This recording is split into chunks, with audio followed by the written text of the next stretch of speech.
Hi, I'm Sue. Thank you for joining me for today's Bible reading for October 13th. Today I'm reading Matthew 26 from the World English Bible. So it's just one chapter from our schedule today.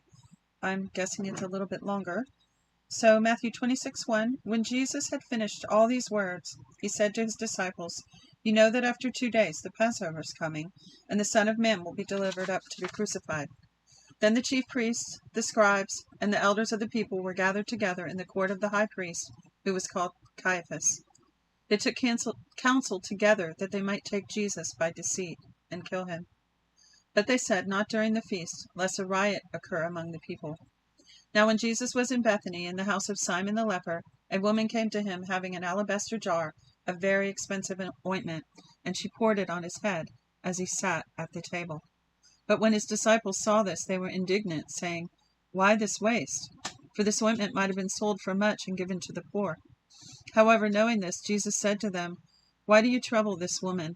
She has done a good work for me. For you always have the poor with you, but you don't always have me. For in pouring this ointment on my body, she did it to prepare me for burial. Most certainly I tell you, wherever this good news is preached in the whole world, what this woman has done will also be spoken of as a memorial of her." Then one of the 12, who was called Judas Iscariot, went to the chief priests and said, "What are you willing to give me if I deliver him to you?" So they weighed out for him 30 pieces of silver. From that time he sought opportunity to betray him. Now on the first day of unleavened bread, the disciples came to Jesus, saying to him, "Where do you want us to prepare for you to eat the Passover?" He said, "Go into the city to a certain person and tell him, 'The teacher says, my time is at hand. I will keep the Passover at your house with my disciples.'" The disciples did as Jesus commanded them, and they prepared the Passover. Now when evening had come, he was reclining at the table with the 12 disciples. As they were eating, he said, "Most certainly I tell you that one of you will betray me." They were exceedingly sorrowful, and each began to ask him, "It isn't me, is it, Lord?" He answered, "He who dipped his hand with me in the dish will betray me. The Son of Man goes even as it is written of him, but woe to that man through whom the Son of Man is betrayed. It would be better for that man if he had not been born." Judas, who betrayed him, answered, "It isn't me, is it, Rabbi?" He said to him, "You said it." As they were eating, Jesus took bread, gave thanks for it, and broke it. He gave to the disciples and said, "Take, eat. This is my body." He took the cup, gave thanks, and gave to them, saying, "All of you drink it, for this is my blood of the new covenant, which is poured out for many for the remission of sins. But I tell you that I will not drink of this fruit of the vine from now on, until the day when I drink it anew with you in my Father's kingdom."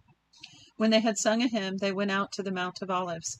Then Jesus said to them, "All of you will be made to stumble because of me tonight, for it is written, 'I will strike the shepherd, and the sheep of the flock will be scattered.'"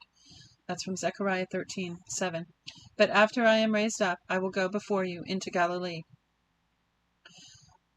But Peter answered him, "Even if all will be made to stumble because of you, I will never be made to stumble." Jesus said to him, "Most certainly I tell you that tonight, before the rooster crows, you will deny me 3 times. Peter said to him, "Even if I must die with you, I will not deny you." All of the disciples also said likewise. Then Jesus came with them to a place called Gethsemane, and said to his disciples, "Sit here while I go there and pray." He took with him Peter and the 2 sons of Zebedee, and began to be sorrowful and severely troubled. Then he said to them, "My soul is exceedingly sorrowful, even to death. Stay here and watch with me." He went forward a little, fell on his face, and prayed, saying, "My Father, if it's possible, let this cup pass away from me. Nevertheless, not what I desire, but what you desire." He came to the disciples and found them sleeping, and said to Peter, What? Couldn't you watch with me for 1 hour? Watch and pray that you don't enter into temptation. The spirit indeed is willing, but the flesh is weak." When I read that, when he says to Peter, "You couldn't pray 1 hour," I feel like he's saying, "You said you'd die for me, and now you can't even pray 1 hour," just pointing out the weakness of his flesh. He said the spirit is willing, but the flesh is weak. I know you want to, Peter, but, your flesh got the best of you. Verse 42. Again, a second time he went away and prayed, saying, "My Father, if this cup can't pass away from me unless I drink it, your desire be done." He came again and found them sleeping, for their eyes were heavy. He left them again, went away, and prayed a third time, saying the same words. Then he came to his disciples and said to them, "Are you still sleeping and resting? Behold, the hour is at hand, and the Son of Man is betrayed into the hands of sinners. Arise, let's be going. Behold, he who betrays me is at hand. While he was still speaking, behold, Judas, one of the 12, came, and with him a great multitude with swords and clubs, from the chief priests and elders of the people. Now he who betrayed him had given them a sign, saying, Whoever I kiss, he is the one. Seize him. Immediately he came to Jesus and said, Greetings, Rabbi, and kissed him. Jesus said to him, Friend, why are you here? Then they came and laid hands on Jesus and took him. Behold, one of those who were with Jesus stretched out his hand and drew his sword, and struck the servant of the high priest, and cut off his ear. Then Jesus said to him, Put your sword back into its place, for all those who take the sword will die by the sword. Or do you think that I couldn't ask my Father, and he would even now send me more than 12 legions of angels?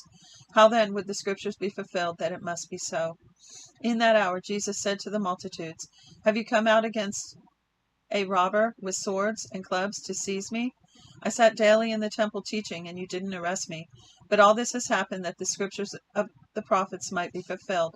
Then all the disciples left him and fled. Those who had taken Jesus led him away to Caiaphas the high priest, where the scribes and the elders were gathered together.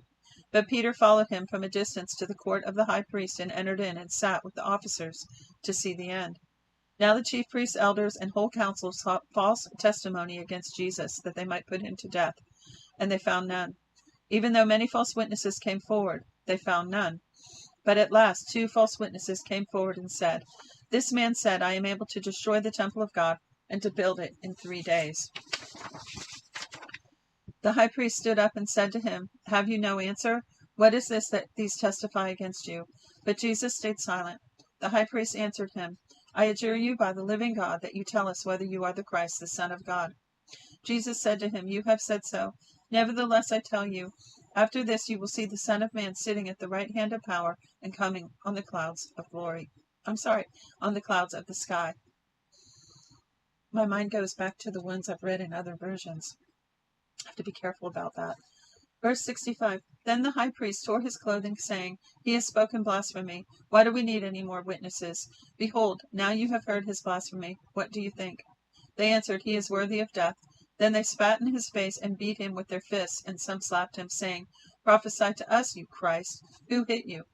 Now Peter was sitting outside the court, and a maid came to him, saying, You were also with Jesus the Galilean.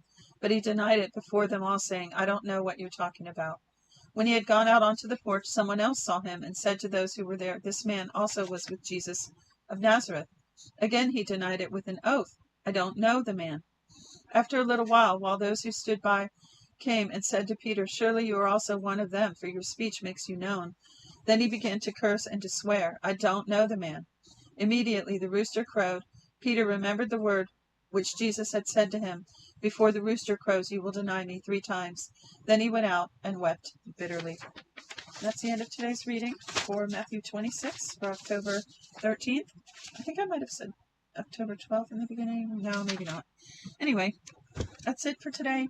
Please feel free to comment your thoughts, any little nuggets you may have about this portion of Scripture.